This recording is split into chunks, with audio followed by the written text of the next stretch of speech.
Katong pag-imbestigar ni Marcolita nindot kayo to kay kanang nikanta naman ang mga diskaya kung kinsa ang mga congressman, kung kinsa ang mga politiko ang na-involve. Unya karon kay nganong dili man pirmahan ni Tito Soto ang rekomendasyon ni Marcolita nga ipadayon ang investigasyon sa kontrobersyal nga flood control project ug sa kontrobersyal nga engineer nga si Hernandez. So maayong adlaw kanatong tanan ug welcome back sa atong channel. Ug daghan kayong salamat mga par sa inyong pagsuporta ug sa ko ang mga viewers nga wala pa naka-subscribe. Palihog og subscribe nga par kay para ma-update mo sa atong mga i-upload nga mga video reaction. So karon mga par kay si Tito Soto naman ang Senate President. Unsa may direksyon unya ining pag-imbestigar sa mga kontrobersyal nga flood control project. Kay katong nasugda ni Marcolita nindot ra ba unta kayo to kay nikanta na gyud ang mga diskaya kung kinsa ang mga politiko, kung kinsa ang mga congressman nga na-involve. Pero makapangutana sad ka mga parba, makapangutana sad ta kung nganong sa adlaw nga pagkanta sa mga diskaya nganong kana masang adlaw nga ilang giplanuhan si Chis Escudero nga ipuli si Tito Soto. Unya kanang adlaw gipulihan gyud dayon si Senador Marcolita nga isip usa ka chairperson sa Blue Ribbon Committee.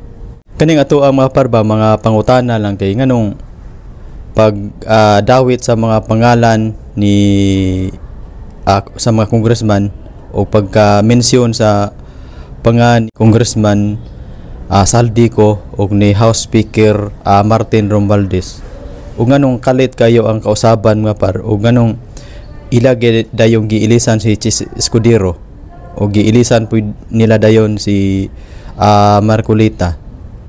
Unya karon si Marcolita ni pasa og kanang rekomendasyon ngadto ni Tito Soto nga ipadayon ang investigasyon ug himuong witness ang pamilyang Diskaya.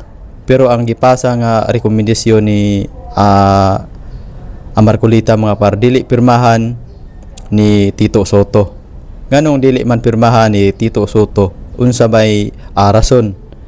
Nabay kanang hinungdan nganong dili siya mo pirma. Katong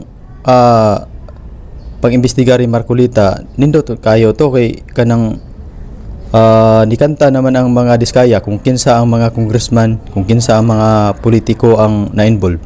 Unya karon kay nganong dili man pirmahan ni Tito Soto ang rekomendasyon ni Marcolita nga ipadayon ang investigasyon sa kontrobersyal nga flood control project ug sa kontrobersyal nga engineer nga si Hernandez.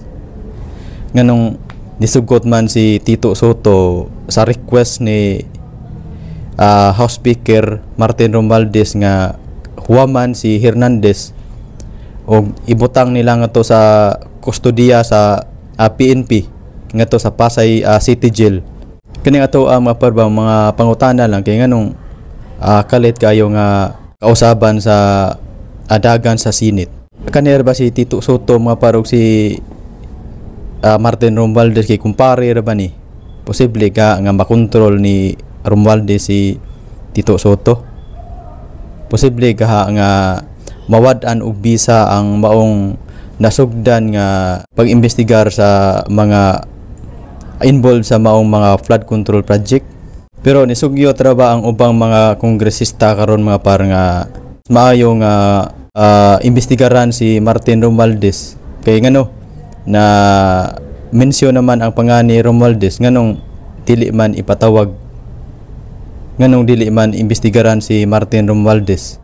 Mao nay pangutana sa mga katawhan karon kun nganong takom gyapon hangtod karon si Martin Romualdez sa maong isyu sa maong pagka dawit sa iyang pangan. Pasin unya kaning kalakiha mga par ang katong mga gagmay lang mao'y mga priso. Ang katong mga gagmay nga tiki mao'y mga priso. ag kadtong mga how may mapriso unya ang katong mga buaya nga dagko na di mapriso.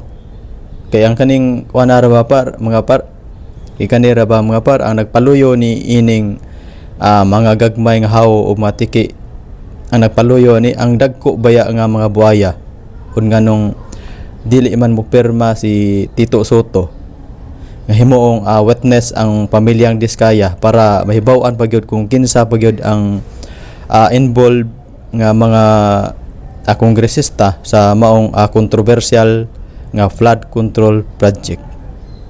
Daghan kay salamat mga par sa inyong pagsuporta sa akong channel. And then palihog ko og subscribe nga par kay para ma-update mo sa atong mga i-upload nga mga video reaction.